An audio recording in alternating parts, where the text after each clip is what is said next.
আলো ঝলমলে রূপালী পর্দার পেছনে লুকিয়ে থাকে অনেক অজানা গল্প। এবার সেই গল্পই আসছে বড় পর্দায়। নির্মাতা আলী জুলফিকার জাহিদি বানাচ্ছেন নতুন চলচ্চিত্র দ্য সিনেমা। আর সেখানে একজন চিত্রনায়িকার ভূমিকায় প্রথমবারের মতো অভিনয় করতে যাচ্ছেন জনপ্রিয় অভিনেত্রী রুনা খান। রুনা খান জানিয়েছেন, গত শীতে এই সিনেমা নিয়ে তার সঙ্গে আলাপ শুরু হয়। নির্মাতা যখন গল্পটি শোনান তখনই আগ্রহী হয়ে ওঠেন তিনি। পরে চিত্রনাট্য চরিত্র হাতে পাওয়ার পর চুক্তিবদ্ধ হন। রুনার ভাষায়, আমি এমন সব চরিত্রে অভিনয় করতে চাই যেগুলোতে বাস্তবতা ছোঁয়া থাকে। এই চরিত্রটিও ঠিক তেমনই। একজন নায়িকার জীবনের যে অজানা দিকগুলো সাধারণ দর্শক খুব একটা জানেন না, সেই গল্পই থাকবে এই সিনেমায়। তিনি আরো বলেন, নায়িকাদেরও পর্দার বাইরের ব্যক্তিগত জীবন থাকে।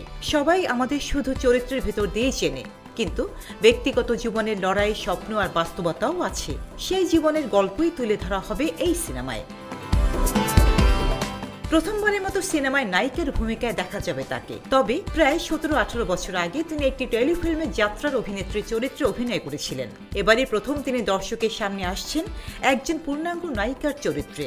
রুনা প্রতিশ্রুতি দিয়েছেন, এই চরিত্রটিকে শতভাগ আন্তরিকতা দিয়েই ফুটিয়ে তুলব।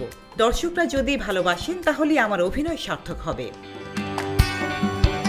নির্মাতা আলী জুলফিকার জাহিদি জানিয়েছেন, সামনে শীতেই শুরু হতে পারে শুটিং। তবে পুরো প্রস্তুতি শেষ করেই কাজে নামতে চান, তাই প্রয়োজনীয় সময় কিছুটাও পিছিয়ে যেতে পারে। এদিকে রুনা খানের মুক্তির অপেক্ষায় রয়েছে আরও 3টি সিনেমা।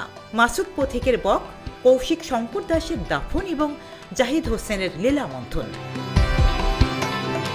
পর্দার আড়ালের গল্প যখন পর্দায় আসবে তখন দর্শকরা কেমনভাবে গ্রহণ করবেন? রোজিনা রোজি, দেশকাল।